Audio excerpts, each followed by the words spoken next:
मध्यंतरी पुष्पा 2 नावाचा पिक्चर येऊन गेला. त्याचा झुकेगा नाही साला डायलॉग बघितल्यावर त्या आमच्या पोरांना बरं वाटायला लागलं.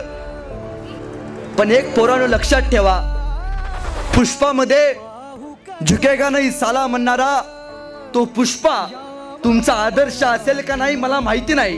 पण वयाच्या 32व्या वर्षी डोक्याच्या केसापासून पायाच्या नखापर्यंत डोळ्यातले एक एक भुबुळ ज्या राजानं काढून रक्ताचा अभिषेक या मातीला घातला आणि औरंगजेबासमोर उभारून झुकेगा नाही साला म्हणत औरंगजेबाला स्वतःची औकात दाखवली, तो सर्जा संभाजी राजा आपला आदर्श असला पाहिजे.